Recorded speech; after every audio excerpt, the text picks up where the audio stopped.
हिंद। आज आप सबका 9th क्लास का भौतिक विज्ञान बताने वाले हैं। इसमें हम बताने वाले हैं गुरुत्वाकर्षण। जो चैप्टर का नाम है, चैप्टर नंबर 10 है, उसका नाम है क्या? गुरुत्वाकर्षण। गुरुत्वाकर्षण, इसको इंग्लिश में कहते हैं ग्रेविटेशनल। इसको इंग्लिश में कहते हैं ग्रेविटेशनल। ठीक, आज हम इस पर बात करने वाले क्लास 9th की क्लास में, और इसमें फिजिक्स पढ़ाने वाले हैं। चैप्टर नंबर 10 है और चैप्टर का नाम है क्या? ग्रेविटेशनल। ठीक, आज हम इसमें बात देखिए, ये हमारे कंटेंट्स है, क्या क्या हम पढ़ेंगे। ठीक, ये हमारा क्या है, यहाँ पे कंटेंट्स है। कंटेंट्स में हम लोग बताने वाले, इसमें देखो पहले कुछ जानकारियाँ बताएंगे, उसके बाद हम यहाँ पे गुरुत्वाकर्षण बल के बारे में बताएंगे, उसके बाद ग्रेविटेशनल रूल बताएंगे, गुरुत्वाकर्षण नियम क्या होता है, कैसे लगता है, कहाँ पे लगता है, किस चीज़ पे लगता है, और उसके बाद हम बताएंगे पृथ्वी का गुरुत्वीय बल, यानी कि जो कोई पेड़ पृथ्वी से नीचे की ओर आ रहा है वहाँ कौन सा बल काम कर रहा है, उस बल के बारे में बताएंगे। और ये हमारा क्या है? गुरुत्वीय त्वरण। गुरुत्वीय त्वरण मतलब क्या होता है? अगर कोई पेड़ गिर रही है तो वहाँ पे कौन सा एक्सीलरेशन काम कर रहा है, उसके बारे में यहाँ पे बताने वाले हैं। और एक है हमारा जी और जी में संबंध, स्मॉल जी और कैपिटल जी में संबंध। ये हमारा इसी का मतलब क्या होता है और इस जी का मतलब क्या होता है, इन दोनों में संबंध क्या होगा, इसके बारे में हम बताएंगे। और द्रव्यमान एंड भार में क्या अंतर होता है, इसके बारे में बताएंगे। और न्यूटन तथा भार में संबंध क्या होता है, इसके बारे में हम बताएंगे। तो आप लोग देखिए, यहाँ से कुछ बेसिक जानकारी, पहला आगे में कुछ जानकारियाँ, चलिए हेडिंग डालिए कुछ जानकारी। हेडिंग डालिए, हेडिंग डालिए कुछ जानकारी। देखिए यहाँ पे क्या होता है, समझिए, समझ आ रहा है ना? यहाँ पे देखिए, यहाँ पे क्या होता है, कुछ जानकारी देखिए। 1687 ईस्वी की बात है, 1687 की ईस्वी की बात है। किसका? 1687 ईस्वी की बात है। ध्यान देना, इस समय क्या हुआ था, एक वैज्ञानिक थे, कौन? न्यूटन। एक वैज्ञानिक थे न्यूटन। ये कहाँ के थे? ये इंग्लैंड के थे। इंग्लैंड के वैज्ञानिक थे न्यूटन। इन्होंने क्या किया, इन्होंने एक बुक बनाया, इन्होंने एक बुक लिखा। इस वैज्ञानिक ने एक बुक लिखा, उस बुक का नाम था प्रिंसिपिया बुक। कौन सा बुक? Principia book. उस बुक का जो नाम था प्रिंसिपिया बुक नाम था। उनका जो बुक का नाम था प्रिंसिपिया बुक नाम था। इस बुक में इन्होंने बहुत सारे नियम दिए, जिसमें से कुछ नियम हमारे गुरुत्वाकर्षण के थे, कुछ लॉ ऑफ मोशन के थे, और कुछ हमारे नियम और भी थे जो फोर्स एंड मास की डिफरेंस को बताते थे। तो इस प्रिंसिपिया बुक में इन्होंने क्या किया, कुछ नियम दिए, जिसमें से पहला नियम क्या था? लॉ ऑफ मोशन था। क्या था? लॉ ऑफ मोशन था। जो हमारा पहला नियम था वो लॉ ऑफ मोशन था, अर्थात गति का नियम था, जो भी हम आप लोगों को पिछले क्लास में पढ़ा दिए थे, गति का नियम। और उसमें से एक नियम था मास मतलब द्रव्यमान होता है, बताए थे। मास और फोर्स माने क्या होता है? फोर्स माने बल होता है। मास और फोर्स का इन्होंने क्या दिया? परिभाषा दिया। किस बुक में? प्रिंसिपिया नामक बुक में। ध्यान देना, मास और फोर्स का इन्होंने क्या किया? परिभाषा दिया। एक और रूल इन्होंने बताया, क्या? गुरुत्वाकर्षण नियम। यानी गुरुत्वाकर्षण नियम क्या होता है, किस बुक में है? प्रिंसिपिया बुक में है। इन्होंने ये भी बताया कि हमारा क्या होता है गुरुत्वाकर्षण, हमारा जो गुरुत्वाकर्षण नियम है, इस नियम के बारे में इसी बुक में इसका क्या हुआ? जिक्र किया गया है। तो ध्यान दीजिए, हम जो चैप्टर पढ़ रहे हैं, गुरुत्वाकर्षण चैप्टर पढ़ रहे हैं, तो ये जो प्रिंसिपिया बुक है, इन्होंने 3 चीजों के बारे में बताया। पहला बताया था लॉ ऑफ मोशन, दूसरा था मास और फोर्स का परिभाषा इन्होंने बताया, और तीसरा क्या था? गुरुत्वाकर्षण नियम बताया। तो हम लोग यही वाला चीज यहाँ पे पढ़ने वाले हैं, गुरुत्वाकर्षण नियम। गुरुत्वाकर्षण नियम किसने दिया था? किसने दिया था? न्यूटन ने दिया था। और न्यूटन ने किस बुक में इसे लिखा था? प्रिंसिपिया बुक में लिखा था। न्यूटन कहाँ के वैज्ञानिक थे? इंग्लैंड के वैज्ञानिक थे। इसे नोट करिए जल्दी से।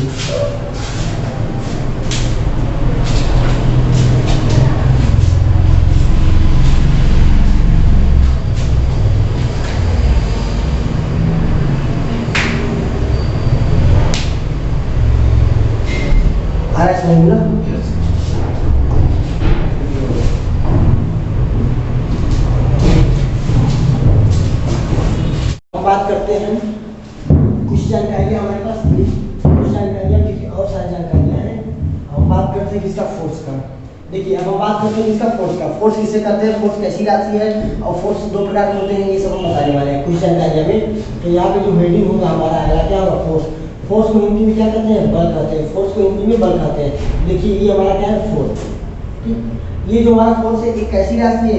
ये एक हमारा वेक्टर राशि है। वेक्टर मतलब सदिश राशियाँ। ये हमारा कैसी राशि है?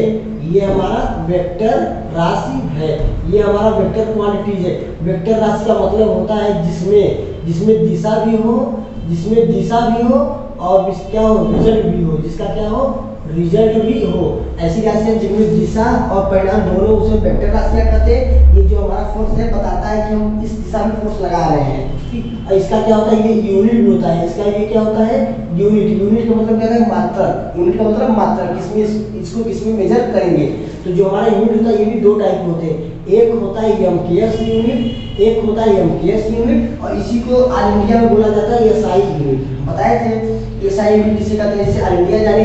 एमकेएस यूनिट किसे कहते हैं, जो अपना इंडिया में जाने, इसको इसका होता है मीटर किलोग्राम सेकेंड। और एक होता है सीजीएस यूनिट। क्या होता है, सीजीएस यूनिट, जिसको हम सेंटीमीटर ग्राम और सेकेंड में कहते हैं। तो बल का जो न्यूटन, जो बल का मात्रक होता है क्या होता है, न्यूटन होता है। क्या होता है, न्यूटन। किस यूनिट में, एसआई यूनिट में। और सीजीएस यूनिट में इसी का मात्रक क्या होता है, डाइन होता है। क्या होता है, डाइन होता है। इतना समझ में आ रहा है। अब हम आगे देखिए एक चीज और बताने वाले हैं। ये हमारा जो बल है, ये हमारा क्या है, फोर्स है। फोर्स हमारे जो होते हैं दो टाइप होते हैं। कितने टाइप होते हैं, दो टाइप के। पहला होता है कौन सा, कंटेक्ट फोर्स। कौन सा, कंटेक्ट फोर्स होता है। और दूसरा होता है नॉन कंटेक्ट फोर्स। दूसरा कौन सा होता है, नॉन कंटेक्ट फोर्स होता है। इसको हिंदी में बोलते हैं संपर्क बल। क्या बोलते हैं, संपर्क बल बोलते हैं। और इसको हिंदी में बोलते हैं असंपर्क बल। इसको हिंदी में बोलते हैं असंपर्क बल बोलते हैं। ध्यान दीजिएगा, जो हमारा ये फोर्स है ये दो टाइप होते हैं। पहला होता है कंटेक्ट फोर्स, दूसरा होता है नॉन कंटेक्ट फोर्स। संपर्क बल एक होता है, एक होता है असंपर्क बल। जैसे हम लोग देखिए, जैसे ये हमारा कोई पिंड है, ये हमारा क्या है, कोई पिंड है, और ये पृथ्वी पे रखा हुआ है। जैसे टेबल हमारा पृथ्वी पे रखा हुआ है, लेकिन इनके बीच में संपर्क है कि नहीं, संपर्क है। तो इन दोनों के बीच में जो बल काम करेगा कौन सा बल होगा, कंटेक्ट फोर्स होगा। कंटेक्ट फोर्स का मतलब होता है, जैसे कि हमारा कोई पिंड है, इसमें हम कोई, ये मान लीजिए हमारा कोई पिंड है, इसमें हम देखिए ये हमारा मान लीजिए कोई पिंड है, ये हमारा क्या कोई पिंड है, इसमें इस पिंड को रख दिए, तो इस पिंड इसके बीच में संपर्क है नहीं, टच हुआ है। तो इसके बीच में जो बल काम करेगा उसे कौन सा बल कहेंगे, संपर्क बल कहेंगे। अगर मान लीजिए ये ऐसे करके कोई लटका हुआ है, मान लीजिए ऐसे यहाँ पे है, इसके बीच में कोई बल काम कर रहा है नहीं, यहाँ पे कौन सा बल होगा, नॉन कंटेक्ट फोर्स यानी असंपर्क बल। तो ध्यान देना, अगर आप किसी गाड़ी या किसी कार को हाथ लगा के धक्का दे रहे हैं, तो वहाँ जो फोर्स लगता है उसको मास्कुलर फोर्स कहते हैं, यानी कि आपकी मांसपेशियों द्वारा कोई बल लगाया जा रहा है, तो वहाँ पे जो बल लगेगा मास्कुलर फोर्स लगेगा। तो ध्यान देना, संपर्क बल का मतलब ये होता है दो चीजों का टच होना जरूरी है, ठीक है। और असंपर्क बल का मतलब होता है दो चीजों का टच होना जरूरी नहीं है। जैसे कोई पिंड अगर पृथ्वी की ओर गिर रहा है, तो पृथ्वी उसे खींच तो रही है, लेकिन यहाँ कोई बल लग रहा है, क्या बल नहीं लग रहा ना, लेकिन एक बल काम कर रहा है जो क्या होता है, नॉन विजिबल होता है, अदृश्य होता है, जो दिखता नहीं है, उसे हम क्या कहते हैं, कंटेक्ट फोर्स कहते हैं, सॉरी उसे नॉन कंटेक्ट फोर्स कहते हैं। ये बात समझ में आ गया, इसे आप नोट कर लीजिए जल्दी से। इसके बारे में कुछ बेसिक जानकारी है, मैंने कुछ जानकारी आपको बता दिया था, ठीक। अब हम बात करते हैं गुरुत्वाकर्षण बल की। जो हमारा जो अगला हेडिंग होगा वो होगा गुरुत्वाकर्षण बल यानी ग्रेविटेशनल फोर्स। देखो हिंदी में इसको गुरुत्वाकर्षण बल बोलते हैं, इंग्लिश में इसको ग्रेविटेशनल फोर्स। देखिए हमारा गुरुत्वाकर्षण बल क्या होता है, ब्रह्मांड में मान लीजिए दो पिंड है, हमारा एक पिंड यहाँ पे, एक पिंड हमारा यहाँ पे। ब्रह्मांड में किसकी बात करें, ब्रह्मांड में, यूनिवर्स में हमारा दो पिंड है, एक पिंड यहाँ पे, एक पिंड हमारा यहाँ पे। इनके बीच मान लीजिए कोई ना कोई न्यूनतम दूरी होगी, ठीक है। ये जो दूरी होती है इनफाइनाइट होती है, इनफाइनाइट हो सकती है, इनफाइनाइट को समझ लो ना, ये अनंत, इनफाइनाइट हो सकता है, कुछ भी हो सकता है, ठीक। तो ध्यान दीजिएगा, ये हमारा एक पिंड यहाँ पे, हमारा एक पिंड यहाँ पे, इनके बीच कुछ दूरी है। तो ध्यान देना, ये भी पिंड इसको खींचेगा, ये भी पिंड इसको खींचेगा, या भी ऐसा भी हो सकता है कि ये दोनों पिंड एक दूसरे क्या हो, प्रतिकर्षण बल हो, ठीक है। बात समझ रहे हो ना। तो ध्यान देना, ब्रह्मांड में स्थित किन्हीं दो पिंडों के बीच कार्य करने वाले आकर्षण तथा प्रतिकर्षण बल को क्या कहते हैं, गुरुत्वाकर्षण बल कहते हैं। देखिए ब्रह्मांड में एक पिंड हमारा यहाँ है m1, एक पिंड हमारा क्या है m1 है, दूसरा हमारा पिंड क्या है m2 है। इनके बीच कोई ना कोई दूरी है। तो ध्यान देना, ये क्या करेंगे, एक दूसरे को आकर्षित करेंगे या फिर एक दूसरे को क्या करेंगे, प्रतिकर्षित करेंगे, ठीक है। एक दूसरे को आकर्षित करेंगे या फिर एक दूसरे को क्या करेंगे, प्रतिकर्षित करेंगे। तो इनके बीच जो आकर्षण एवं प्रतिकर्षण बल होता है, जो बल लगता है, उसी बल को हम क्या कहते हैं, गुरुत्वाकर्षण बल कहते हैं। बात समझ आ गया, ठीक है। गुरुत्वाकर्षण बल किसे कहते हैं, ब्रह्मांड में स्थित इन दो पिंडों के बीच कार्य करने वाले आकर्षण बल को क्या कहते हैं, गुरुत्वाकर्षण बल कहते हैं। ये हेडिंग डालो, ये फिगर बनाओ, फिर बता रहे हैं।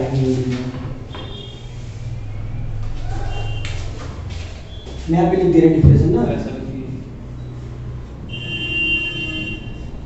ब्रह्मांड में स्थित किन्हीं दो पिंडों के बीच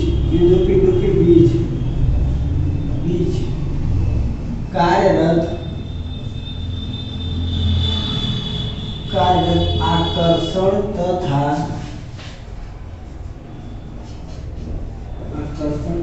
प्रतिकर्षण बल को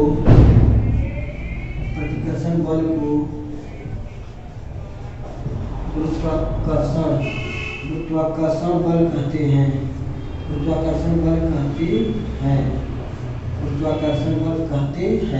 यहाँ पे देखिए, अब इसके बाद हमारा स्टार पॉइंट चलेगा। ठीक, तो जो हमारा स्टार पॉइंट चलेगा, पहला जो स्टार पॉइंट रहेगा, पहला स्टार पॉइंट रहेगा हमारा गुरुत्वाकर्षण बल को यफ से व्यक्त करते हैं। किससे व्यक्त करते हैं? यफ से व्यक्त करते हैं। ठीक, गुरुत्वाकर्षण बल को यफ जी भी लिख सकते हो या फिर यफ भी लिख सकते हो। गुरुत्वाकर्षण बल को यफ जी या यफ से व्यक्त करते हैं। जो हमारा अगला स्टार पॉइंट होगा, देखो ये हमारा जो यफ है, ये एक कैसी राशि है? हमारा सदिश राशि, एक अदिश राशि। ये हमारा यह कैसी राशि है? सदिश राशि बताया तो ना। ये हमारा कैसी राशि है? ये हमारा सदिश राशि है, अर्थात ये हमारा वेक्टर क्वांटिटी है। क्या है? वेक्टर क्वांटिटी है। अब देखो अगला पॉइंट हम क्या बताए थे? यफ का मात्रक होता है, क्या होता है? यूनिट होता है। तो यफ के कितने मात्रक होते हैं? यफ के दो मात्रक होते हैं। पहला मात्रक होता है यस वाला मात्रक, और दूसरा मात्रक क्या होता है? सी वाला मात्रक। जो हमारा यस वाला मात्रक होता है उसे हम क्या कहते हैं?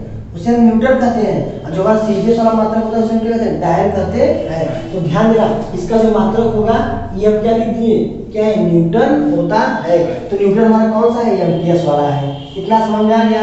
इतना आप लोग नोट करिए, तो हम आगे हम बता रहे हैं। हम बता चुके थे कि आपको गुरुत्वाकर्षण फोर्स किसे कहते हैं, ग्रेविटेशनल फोर्स क्या होता है, गुरुत्वाकर्षण बल किसे कहते हैं। मैंने अभी तक आप सबको बता ही दिया था, तो यहाँ पे स्टार पॉइंट लिखवा दिया था। अब हम इसके आगे बात करते हैं। कुछ हमारा पॉइंट है, कुछ जो हमारा स्टार पॉइंट होता है, ये बहुत ही इंपॉर्टेंट चीज है। हमारा ग्रेविटेशनल फोर्स क्या होता है, ध्यान दीजिए। ये जो हमारा ग्रेविटेशनल फोर्स होता है, ये एक यूनिवर्सल फोर्स होता है। यूनिवर्सल को समझते हो? सार्वत्रिक, यानी कि हर एक कणों में लगता है। ठीक है, तो जो हमारा पहला पॉइंट होगा यहाँ पे, ये कैसा फोर्स होता है? यूनिवर्सल। कैसा फोर्स होता है? यूनिवर्सल फोर्स होता है। यूनिवर्सल फोर्स को हिंदी में बोलते हैं सार्वत्रिक। क्या होते हैं? सार्वत्रिक बल बोलते हैं। ठीक, तो ध्यान देना, जो ये हमारा गुरुत्वाकर्षण फोर्स होता है, जो हमारा ये ग्रेविटेशनल फोर्स होता है, ये एक यूनिवर्सल फोर्स होता है। यूनिवर्सल फोर्स का मतलब ये होता है कि ये जो हमारा फोर्स है, हर एक कण पे, हर एक पार्टिकल्स पे लग सकता है। बात समझ में आ गया? अब दूसरा जो पॉइंट है, ये जो बल कार्य करता है, ध्यान रखिए, ये जो हमारा ये गुरुत्वाकर्षण बल है, ये भारी ऑब्जेक्ट पर काम करता है। किस पर? भारी वस्तु पे, यानी भारी वस्तु पर लगता है। किस पर लगता है? भारी वस्तु पर लगता है। जैसे ब्रह्मांड में क्या लगता है? आकाशगंगा है, गैलेक्सी है, जैसे गैलेक्सी में लगता है, प्लैनेट पे लगता है। किस पे? प्लैनेट पर। किस पे लगेगा? ग्रह पे। किस पे लगेगा? ग्रह पे। तो ध्यान देना, ये हमेशा जो बल लगता है, ये जो हमारा ग्रेविटेशनल फोर्स है, ये भारी वस्तुओं पे लगता है। पहला पॉइंट, ये यूनिवर्सल फोर्स है। इसका मतलब ये हुआ कि ये सभी कणों पे लग सकता है, सभी सभी कणों पे लग सकता है, सभी पिंडों पे लग सकता है। और इसका जो दूसरा पॉइंट है, ये भारी वस्तुओं पर लगता है। जैसे आकाशगंगा में लग सकता है, ग्रह में लग सकता है। ठीक है, और सन प्लैनेट जो होते हैं, सूर्य जो चक्कर लगाते हैं, उनमें भी लग सकता है। इतना क्लियर हुआ? इतना कोई डाउट आप लोग को? ठीक, अब देखिए, ये जो होता है, ये क्या होता है? ये मास पर डिपेंड होता है। क्या होता है? मास पर डिपेंड, ये मास पर डिपेंड रहता है। ये जो बल है हमारा मास पे डिपेंड रहता है। मास समझ रहे हो? मास मैंने बताया क्या था, हिंदी में क्या बोलते हैं? द्रव्यमान। किसी पिंड के अंदर उपस्थित पदार्थों की मात्रा को क्या कहते हैं? मास कहते हैं। तो ध्यान दें, ये जो हमारा ये वाला फोर्स है, ये जो ग्रेविटेशनल फोर्स है, ये किस पे डिपेंड होगा? मास पे डिपेंड होगा। अर्थात ये हमारा क्या है? ये हमारा मास है। अगर हम किसी भी वस्तु का मास बढ़ाते जाएंगे, तो उसका ई वाला फोर्स क्या होगा? बढ़ता जाएगा। उसका जो ये गुरुत्वाकर्षण बल होगा, उसका जो गुरुत्वाकर्षण बल होगा, ये क्या होगा? ये बढ़ता जाएगा। कहने का मतलब ये होता है कि मास इज प्रोपोर्शनल, क्या होगा? गुरुत्वाकर्षण बल। मास इज प्रोपोर्शनल गुरुत्वाकर्षण बल। कहने का तात्पर्य ये हुआ इसका कि अगर हम किसी पिंड की वजनाई यानी द्रव्यमान बढ़ाते जाएंगे, तो उस पिंड में जो गुरुत्वाकर्षण बल लगेगा वो क्या होगा? बढ़ता चला जाएगा। ये बात समझ में आ गया? ठीक है, तो ध्यान देना, गुरुत्वाकर्षण गुरुत्वाकर्षण बल, ध्यान देना, ये गुरुत्वाकर्षण बल सबसे पहले भारत में किसने दिया नाम इसे? गुरुत्वाकर्षण बल नाम भारत में किसने दिया? तो ध्यान देना, इस गुरुत्वाकर्षण का नाम सबसे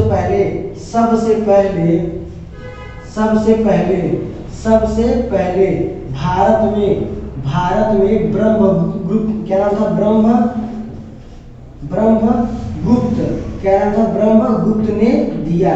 तो ध्यान देना, कोई कहता है कि गुरुत्वाकर्षण शब्द सबसे पहले किस वैज्ञानिक ने दिया? ब्रह्मगुप्त नामक ने दिया। कोई डाउट इसमें? कोई डाउट नहीं। तो ध्यान दीजिएगा, ये हमारा पॉइंट जो है, इस पॉइंट को अच्छे से पढ़िएगा, ठीक है। और यहाँ पे है ग्रेविटेशनल फोर्स, गुरुत्वाकर्षण बल, ये कहाँ पे लगता है? ये कैसा फोर्स है बताइए दिए? ये हर एक पीढ़ पे लगता है। ये किस पीढ़ों पे लगता है? भारी वस्तुओं पे लगता है, जैसे ग्रह हो गए, आकाशगंगा हो गया, सन प्लैनेट हो गए, ये सब।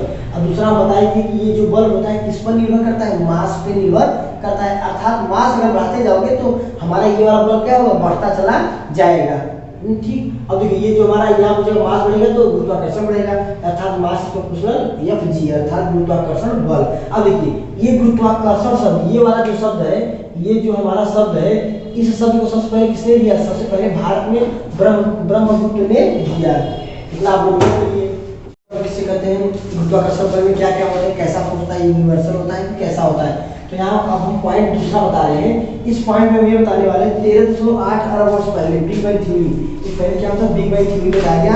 उस बिग बैंग थ्योरी के बाद क्या हुआ? जो हमारा ब्रह्मांड बचा वो फैलने लगा। क्या हुआ? फैलने लगा, ब्रह्मांड फैलने लगा, बहुत दूर दूर तक जाएगा। जैसे बिग बैंग थ्योरी का मतलब विस्फोट हुआ, बहुत बड़ा महाविस्फोट हुआ। उसमें ध्यान देना, उस विस्फोट में क्या हुआ? उस विस्फोट के बाद क्या हुआ कि जो कण थे भागने लगे, बहुत दूर दूर भागने लगे, तो धीरे धीरे ब्रह्मांड का वो फैलने लगा। और जब ब्रह्मांड फैलने लगे तो वहां पे 4 बल उत्पन्न हुए। कितने बल? 4 बल, यानी कि 4 प्रकार के फंडामेंटल फोर्स उत्पन्न हुए। तो ध्यान दीजिएगा, 13.8 अरब वर्ष पहले क्या हुआ? एक महाविस्फोट हुआ था। उस विस्फोट का नाम क्या था? बिग बैंग थ्योरी नाम था। और ये जब ये बिग बैंग विस्फोट हुआ था, इसके बाद क्या हुआ? ब्रह्मांड का वो फैलने लगा। और जब ब्रह्मांड फैलने लगा तो वहाँ पे 4 प्रकार के बल देखे गए। उस 4 प्रकार के जो मूल बल थे उनके नाम ये लिखे गए हैं।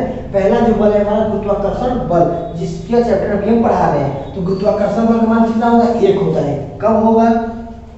ये कितनी दूरी पे लगता है? डिस्टेंस, यानी इनफाइनाइट दूरी पे लगता है, यानी बहुत ही लंबी दूरी पे कौन सा बल लगता है? गुरुत्वाकर्षण बल लगता है। और ये देखो, ये वीक न्यूक्लियर फोर्स है, इसको बोलते हैं क्षीण नाभिकीय बल। क्षीण नाभिकीय बल यानी कमजोर नाभिकीय बल। ये जो होता है नाभिक के अंदर काम करता है, नाभिक के अंदर इलेक्ट्रॉन प्रोटॉन के बीच में काम करता है।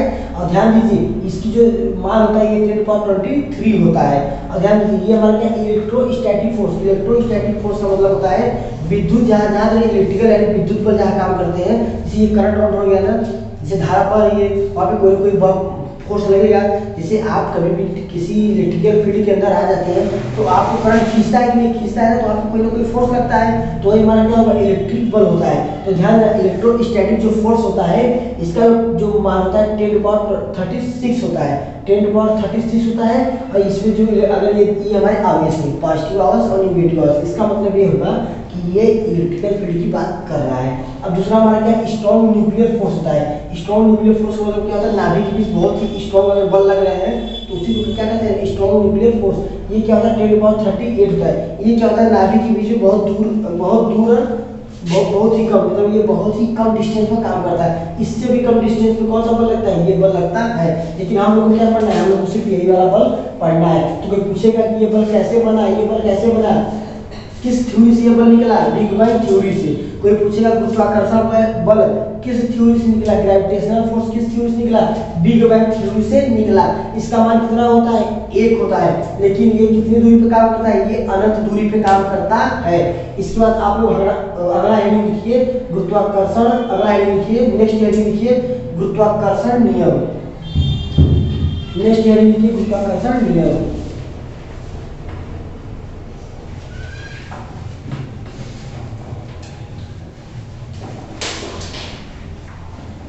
देखिए, यहाँ बात करते हैं गुरुत्वाकर्षण नियम क्या होता है। यहाँ पे समझिए, जो अगला हमारा हेडिंग होगा ग्रेविटेशनल फोर्स होगा। Gravitational force, sorry gravitational rule होगा, गुरुत्वाकर्षण नियम।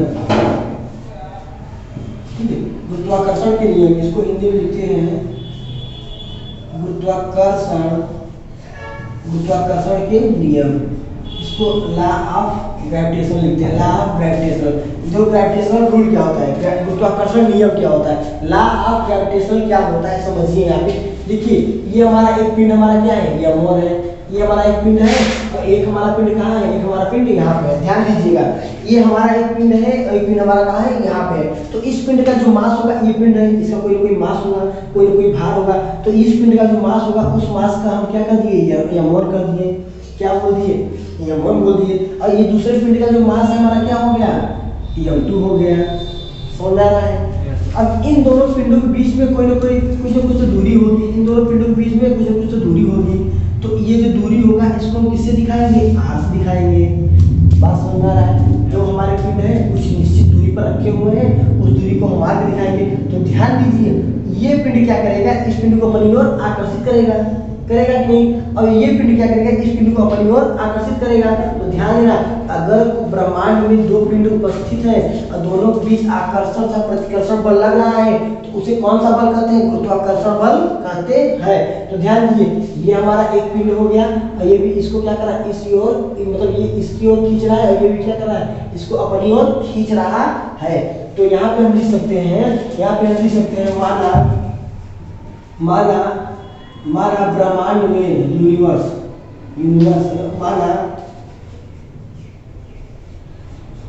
माना ब्रह्मांड में स्थित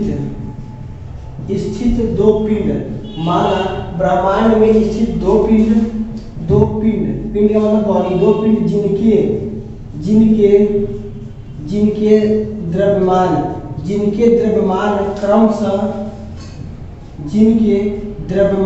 क्रमशः m1 तथा m2 है, जिनके द्रव्यमान क्रमशः था m1 था m2 है। और इन दोनों पिंडों के बीच की दूरी, इन पिंडों के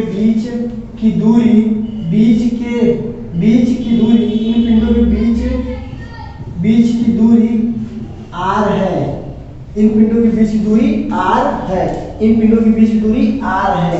तब गुरुत्वाकर्षण नियम के अनुसार,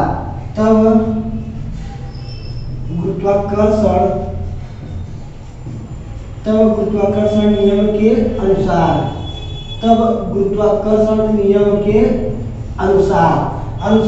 यह जो होगा हमारा, दोनों मासों का गुणनफल का क्या होगा, देखो जो इस नियम के अनुसार, गुरुत्वाकर्षण नियम के अनुसार क्या होगा, जो इसमें बल लगेगा वो बल क्या होगा, इन दोनों मासों का गुणनफल का अनुपाती होगा।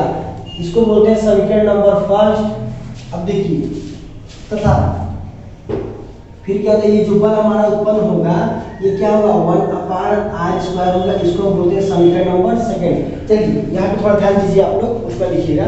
देखिए हम बात कर रहे हैं लॉ ऑफ ग्रेविटेशन, गुरुत्वाकर्षण नियम की बात कर रहे हैं। मैंने ये बोला कि ब्रह्मांड में दो पिंड है, एक पिंड का मास क्या है, m1 है, एक पिंड का मास क्या है, m2 है, और इनके बीच की दूरी क्या है, r है।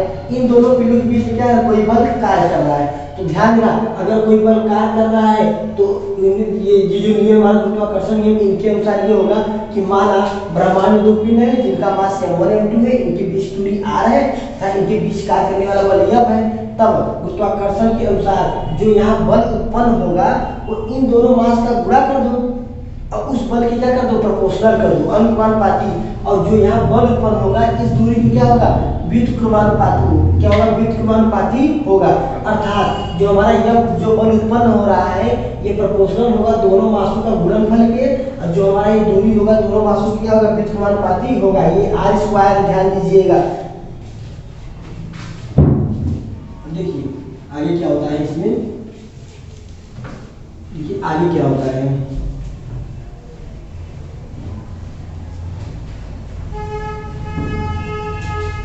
अभी हम बताएंगे आप जो हमारा ये बल होगा ये किसके प्रोपोर्शनल होगा, ये m1 × दोनों मास के प्रोपोर्शनल होगा, इसको समीकरण नंबर फर्स्ट मानेंगे। ठीक, और ये जो हमारा दूसरा वाला वर्ग होगा ये किसके प्रोपोर्शनल होगा, आर किसके व्युत्क्रमानुपाती होगा, आर स्क्वायर के व्युत्क्रमानुपाती होगा। ये हमारा इक्वेशन नंबर फर्स्ट हो गया, ये हमारा इक्वेशन नंबर सेकंड। तो यहाँ पे लिख लेंगे इक्वेशन, यहाँ पे लिखेंगे समीकरण, समीकरण फर्स्ट और सेकंड से, समीकरण फर्स्ट और सेकंड से। देखो समीकरण फर्स्ट और सेकंड से क्या होगा, दोनों समीकरण को मिला देंगे। क्या करेंगे, मिला देंगे। तो देखो ये हमारा यह हो जाएगा, ये हमारा बड़ा सा प्रोपोर्शनल है, इसको अनुक्रमानुपाती बोलते हैं। हमारा क्या है m1 इंटू क्या है m2 है पूरे का बटा फिर r क्या है, r स्क्वायर है। ठीक, और ध्यान देना कभी भी ये जो प्रोपोर्शनल हटाने के लिए हम किसका यूज करते हैं, एक अचर राशि का यूज करते हैं, कांस्टेंट का यूज करते हैं। तो यहाँ पे एक हमारा क्या होगा, अचर राशि काम करेगा, क्या होगा, एक कांस्टेंट काम करेगा। ठीक, तो देखिए यहाँ पे जो कांस्टेंट काम करेगा उसे हम क्या कहते हैं, ये f बराबर हो जाएगा। इसको हटाने के बाद यहाँ बराबर का चिन्ह आएगा, यहाँ अनुक्रमानुपाती जगह एक कांस्टेंट आएगा जिसको हम क्या कहेंगे, g कहेंगे। क्या कहेंगे, g कहेंगे। फिर ये हमारा क्या होगा, m1 m2 अपान r स्क्वायर हो जाता है, f बराबर हो जाता है g m1 m2 अपान, ध्यान देना ये हमारा m1 m2 है, m1 m2 बराबर क्या होगा, r स्क्वायर हो जाएगा। m1 m2 बराबर क्या होगा, f बराबर g m1 m2 अपान r स्क्वायर हो जाएगा। जहाँ देखो, जहाँ g, जहाँ या वेयर, ध्यान देना यहाँ देखो, जहाँ g बराबर क्या होता है, जहाँ g जो हमारा है, g हमारा क्या है, एक गुरुत्वाकर्षण नियतांक है। क्या है, गुरुत्वाकर्षण नियतांक। तो यहाँ पे लिख लीजिए ये क्या है, गुरुत्वाकर्षण नियतांक। ये हमारा क्या है, गुरुत्वाकर्षण नियतांक है, जिसे हम क्या कहते हैं, ग्रेविटेशनल कांस्टेंट भी कहते हैं। ये क्या है, हमारा कांस्टेंट है। क्या है, हमारा कांस्टेंट है। ये हमारा क्या है, कांस्टेंट है। अब देखिए ये हमारा जो g है, इसका जो मान होता है ये कितना होता है, ध्यान देना। इसका जो मान था उसको किसने खोजा, 1798 ईस्वी में कैवेंडिश हेनरी ने, इसने खोजा कैवेंडिश हेनरी ने। इसका जो मान होता है, एक इसका देखो ये कांस्टेंट राशि है तो इसका कुछ फिक्स मान होगा। तो ध्यान देना इसका जो मान था 1798 में एक वैज्ञानिक थे हेनरी कैवेंडिश। कौन थे, हेनरी कैवेंडिश थे, कैवेंडिश। इसके जो वैज्ञानिक थे हेनरी कैवेंडिश, कौन थे, हेनरी कैवेंडिश। जो इसके वैज्ञानिक थे उनका नाम था हेनरी कैवेंडिश। इन्होंने क्या किया, इसका मान खोजा। क्या किया, इसका मान खोजा। तो इन्होंने जब खोजा इसका मान कितना देखा गया, इसका मान देखा गया 6.67 इंटू 10⁻11 न्यूटन प्रति मीटर स्क्वायर होता है। तो ध्यान दीजिएगा, कोई कहेगा जी एक कैसी राशि है, ये कैपिटल जी है। ध्यान दीजिएगा, जी एक कैसी राशि है, जी एक कांस्टेंट राशि है। कैसी राशि है, कांस्टेंट राशि है। इसको हम गुरुत्वाकर्षण नियतांक भी कहते हैं। इसकी मान किसने गणना किया, हेनरी कैवेंडिश ने। किसने गणना किया, हेनरी कैवेंडिश ने। और कब गणना किया था, 1798 में इन्होंने क्या किया, गणना किया। और कौन से वैज्ञानिक थे, हेनरी कैवेंडिश थे। और हेनरी कैवेंडिश ने इसका मान का जब गणना किया, इसका मान कितना निकला, 6.67 इंटू 10⁻11 न्यूटन प्रति मीटर स्क्वायर प्राप्त होगा। इतना बात समझ आ गया। ठीक है, आप इतना लिख लीजिए, बाकी हम आप लोग को हम कल बताएंगे। ठीक है, धन्यवाद।